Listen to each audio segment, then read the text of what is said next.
Hi everyone. I'm going to go over the 55-gallon setup for the Seahorses. Pretty much near completion. We're going to start adding some soft corals eventually here. But what I did was I moved this setup from a 38-gallon to a 55, and I've added a few more ponies. Yeah, they like to play in the current. I do have extra current in here because I myself have this a little overstocked. But going to go over some things that are going to show you that although it is overstocked, we have some things going on in here that will allow it to be overstocked, in my opinion anyways. But this is a 55-gallon setup. We've got 4 different power heads in here. Not real fast, but as you've seen with the one pony, it does add some current. They can actually swim throughout the middle without really facing too much current at all. These power heads are designed to go around the back and the front and keep the bottom cleared up and pushed up into the water column, and eventually it gets into the overflow box and down into the sump. And other than that, we don't really have nothing else in here except for the live rock and some artificial plants used for hitching. I also have a few other hitching posts that are being cleaned right now, so they're not in the tank. But down in the sump, this is where where it flows into the sump, the first chamber of the sump.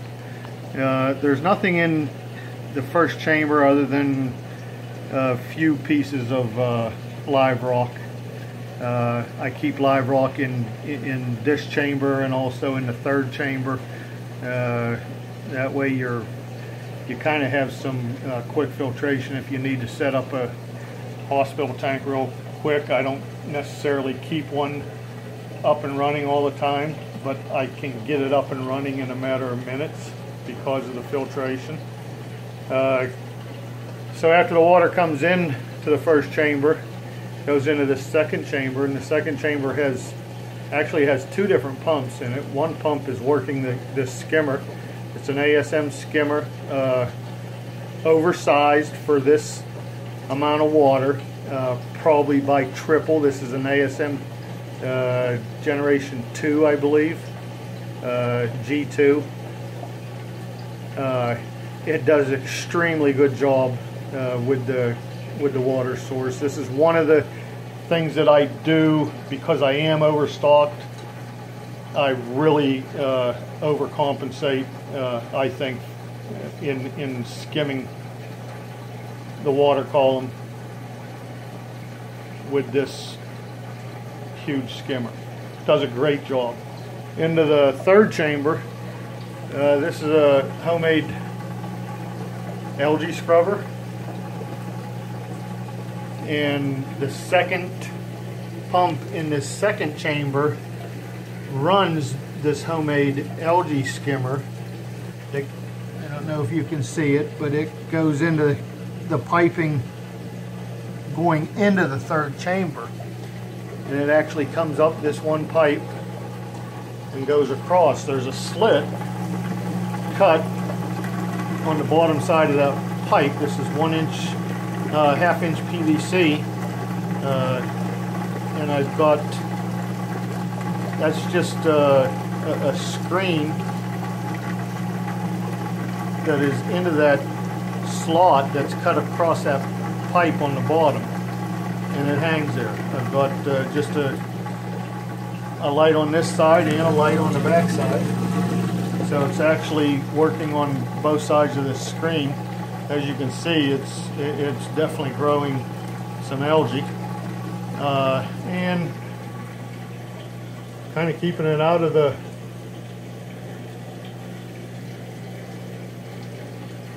display tank.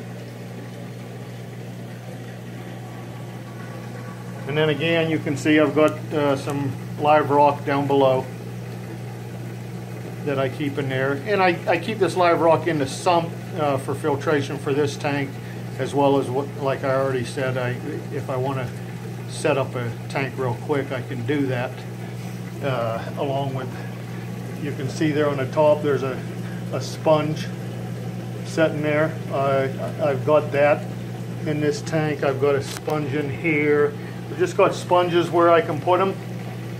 It's a really quick way to set up a tank if you need to do one real quick. You just yank them out of this sump and you're ready to go. And then the fourth chamber is obviously the return pump, and actually this hose is running into the UV sterilizer. If you're going to run a UV sterilizer, don't run one of those small dinky ones. Get one that's oversized that'll do the job for you. And you don't want to run a lot of pressure through that UV sterilizer. You want to run it on a slow rate. You can see I've got it turned to about halfway, maybe somewhere in that neighborhood. And it's still definitely flowing through there pretty decent, but I think it's doing the job for it. You don't want to run on a full blast through there. But that's it, pretty simple. I think the scrubber is definitely the newest addition to this, and it's doing a great job. My tank the display is just so much cleaner than it was even a month ago. And understand that I had the algae buildup in this display tank. You have to clean that out as well. You've got to get your display cleaned out before you set that scrubber up, because your algae is already growing in your display. So you've got to eliminate the problem and then set up something like that to help you keep it from coming back into the display. Okay, just a little talk on what I've done to this Seahorse tank. Thanks.